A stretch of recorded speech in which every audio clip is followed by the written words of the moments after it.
अडानी पर आंच तो राहुल गांधी पर जांच। ये कितनी बड़ी विडंबना है कि अडानी को बचाने के लिए सारा स्वांग रचा जा रहा है। और स्वांग कैसा रचा जा रहा है 2 मिनट में सुन लीजिए। 15 मार्च को भारत जोड़ो यात्रा खत्म होने के 45 दिन बाद दिल्ली पुलिस एक खर्रा लेके राहुल जी के घर पहुंची रात में और कहा हमें उन औरतों का नाम और पता दे दीजिए जिन्होंने आपसे यौन शोषण की और अपने खिलाफ हिंसा की बात करी थी भारत जोड़ो यात्रा के दौरान। उनके सहायक ने कहा मुझे नोटिस दे दीजिए, मैं पहुंचा दूंगा। नहीं जी हम तो राहुल गांधी जी से ही मिलेंगे। 10:30 बजे रात तक बैठे रहे। राहुल गांधी जी मीटिंग्स में थे।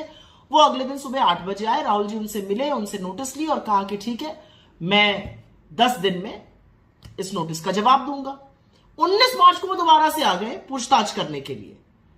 अरे भाई, जब कहा है जवाब देंगे तो वेट करिए, लेकिन वहां से चाबी भरी जा रही होगी अमित शाह और नरेंद्र मोदी जी की, तो वो दोबारा से पहुंच गए थे। खैर, मैं 2 बातें कहना चाहती हूं। पहली बात मैं महिलाओं पर कहना चाहती हूं। इस देश का कोई भी ऐसा नेता है, महिला या पुरुष, जो इतना विश्वास दिला सके औरतों को कि वो आकर अपना दुख, अपनी वेदना, अपने दर्द के बारे में कह सके और 2 आंसू बहा सके। इस सुरक्षा का कवच भारत जोड़ो यात्रा और राहुल गांधी जी ने दिया था। उन महिलाओं को यह विश्वास था कि सुरक्षा के उस घेरे में राहुल जी के सामने वो जो बात कहेंगी अपनी पीड़ा के बारे में, वो सेफ रहेगा, वो सुरक्षित रहेगा। उनको ये ढांढस बंधाया राहुल जी ने कि आप मुझसे बात कर सकती हैं। ये बहुत बड़ी बात है। कोई महिला अपने मन की बात और खासतौर से पीड़ा के बारे में जिक्र ऐसे करती नहीं है। और जब महिला किसी का हाथ पकड़ के 2 कदम चलती है ना, तो उसको यह विश्वास होता है उस व्यक्ति की नैतिकता पर। उसको विश्वास होता है कि मैं सुरक्षित हूं। उसको विश्वास होता है कि मेरे साथ यहां पर कुछ गलत नहीं होगा। और यही हमने भारत जोड़ो यात्रा में लगातार देखा। और इसमें मामला डिग्निटी और प्राइवेसी का भी है। लेकिन राहुल जी की टीम जो जवाब देगी वो 10 दिन में सबके सामने होगा और पता चलेगा। लाखों करोड़ों लोगों से मिले हैं वो और करोड़ों लोगों ने अपनी व्यथा सुनाई है। मेरा अपना मानना यह है कि राहुल गांधी जी से जो महिलाओं को लेकर सवाल कर रहे हैं, उन मूर्खों को क्या याद है कि जब निर्भया का कांड हुआ था तो निर्भया के भाई को पढ़ाने का और अंत तक पायलट बनाने का बीड़ा राहुल गांधी ने उठाया था। कैमरा से दूर, सुर्खियों से दूर, न्यूज नहीं आई थी इसकी, लेकिन भाई का पूरा बीड़ा, पूरी जिम्मेदारी उठाई थी। हाथरस में जिस बेटी को आपने जला दिया था ना, फूंक दिया था 2:30 बजे रात को बिना उसके परिवार के, उस पीड़िता के परिवार से जब वो मिलने जा रहे थे तो आपकी पुलिस ने यह हिमाकत करी थी कि उनके गिरेवा पे हाथ डाला था। दिल्ली में जब बच्ची के साथ यौन शोषण हुआ था तो उसको न्याय दिलाने की गुहार लगाने में सबसे पहले और सबसे आगे राहुल गांधी थे।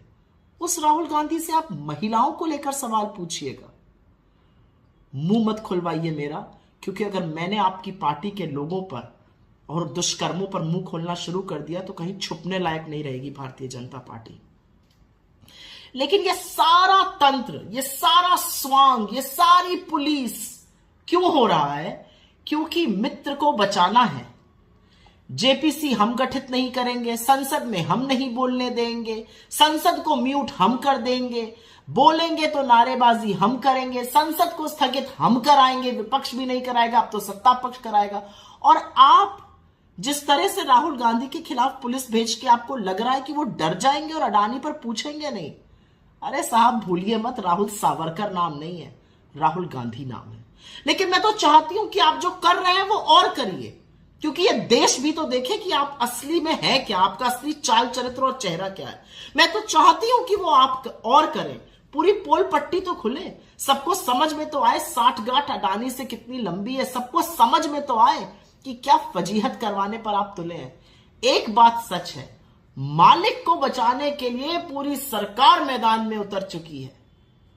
और मालिक यहां पर मैं मोदी जी की बात नहीं कर रही हूं, उनके भी बड़े वाले मालिक की बात कर रही हूं। आप समझ गए होंगे किसकी। अडानी पर सवाल न थमेंगे, न हम रुकेंगे और न आपके आक्षेपों और आपकी गीदड़ धमकियों से डरेंगे।